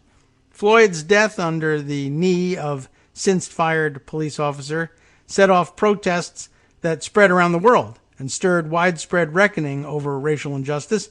Derek Chauvin is charged with second-degree murder and manslaughter, and three of his former colleagues also at the scene, J. Alexander Keung, Thomas Lane, and Touthao, Touthao, have been charged with aiding and abetting Chauvin. At least 2 people died in the subsequent riots, which eventually spread as far as North Minneapolis and South St. Paul, and caused roughly $500 million in damage. Authorities have since charged a handful of people with arson-related crimes. Widely shared live stream video from May 27th, 2 days after Floyd's death, showed the man walking casually along the front of the former site of AutoZone at East Lake Street and Minnehaha, breaking out its windows with a 4-pound sledgehammer, prompting some protesters to confront him and demand that he stop. Right away, first time out, right? Before that, police say the man, clad head to toe in black and carrying a black umbrella, had spray-painted free expletive, it says expletive, free expletive for everyone zone. I think we know what that expletive might be, on the double front doors. Not terribly clever, but fun. At the time, activists seized on the footage as proof that outside provocateurs were trying to derail what had been a mostly peaceful demonstration. But others on social media pointed out that at least some looting had gone on before the video surfaced. Had it? We don't know. Christensen wrote in the affidavit that she watched innumerable hours of videos on social media platforms to try to identify Umbrella Man, to no avail. Investigators finally caught a break when a tipster emailed the Minneapolis Police Department, identifying him as a member, you wouldn't guess this, of the Hells Angels biker gang, who wanted to sow discord and racial unrest by breaking out the windows and writing what he did on the double red doors, she wrote. I mean, I don't know if the tip is reliable. Hells Angels isn't where I would have gone with this one, but possible, I guess. Police have also connected the 32-year-old man to a widely publicized incident in Stillwater late last month, in which a Muslim woman was confronted by men wearing white supremacist garb.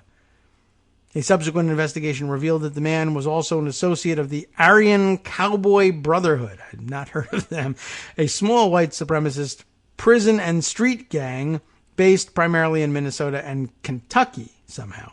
Several of its members were also present at the Stillwater incident. Andy Shoemaker, a former St. Paul police officer who has investigated criminal motorcycle gangs, said the Aryan Cowboys are relatively new, with loyalties to the Hells Angels, which operate across the state. They're another group that's basically a farm system, a minor league for the Hells Angels. Who even needs that? I don't know. This is what he said about them, adding the Angels occasionally recruit members from some of those offshoot clubs.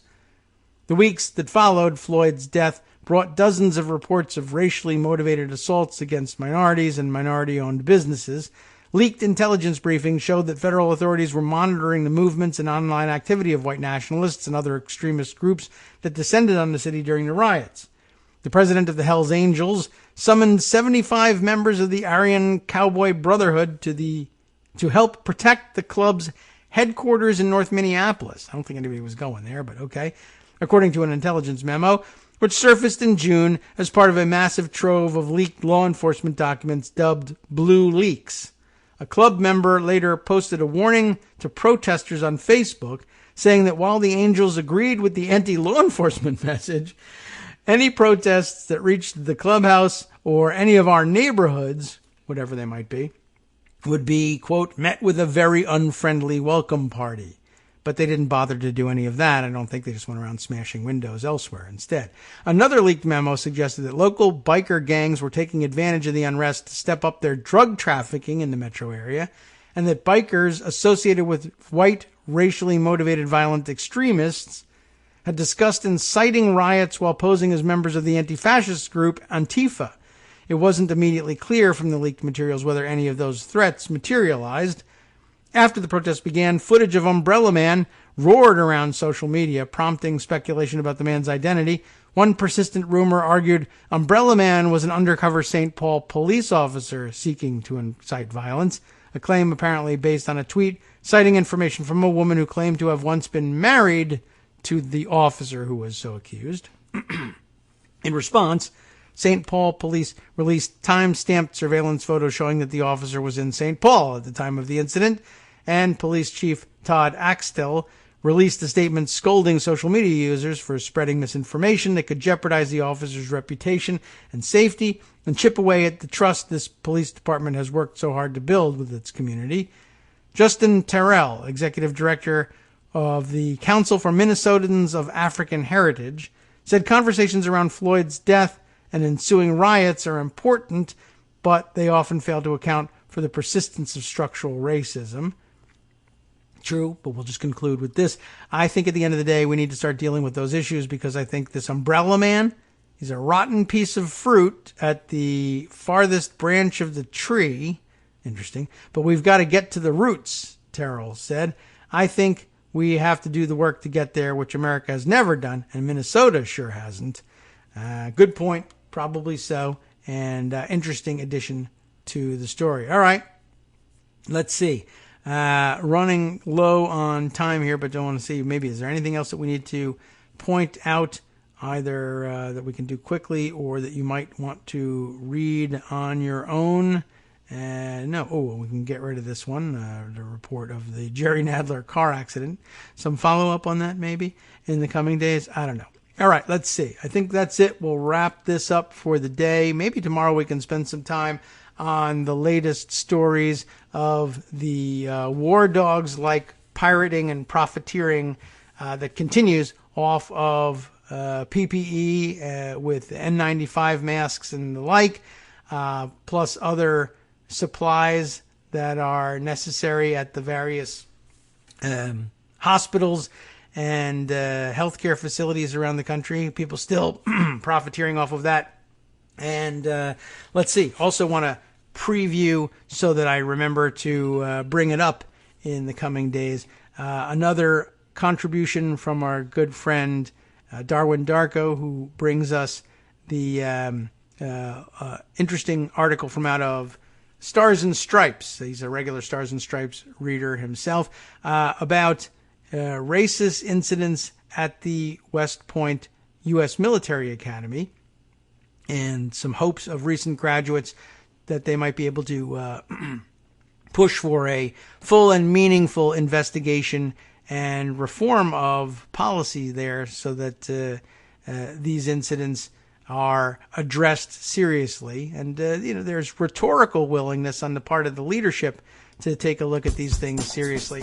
And I guess they can help by capitalizing on the particular moment and pushing the leadership to follow up on it. And there's probably better hope there than in many other segments of society. But I'll share his read of the Stars and Stripes piece at some point. We still have, 2 days left. Friday, though, will not be a live show. I have to get back on the road back down to Charlottesville to get some work done on the in-laws place. That's one of the things that takes us away from time to time. But whether we'll be able to prepare a brand new show for you, well, we got a good 10 minutes or so from Darwin we can depend on. But what are we going to do with the other hour and 50 minutes? Well, we'll figure that out. Plus, we want to get back to another offshoot of this, the strange appearance of agents provocateur from the white supremacist groups at these protests, to a larger trend of showing up at these protests from whatever angle, from whatever part of the spectrum,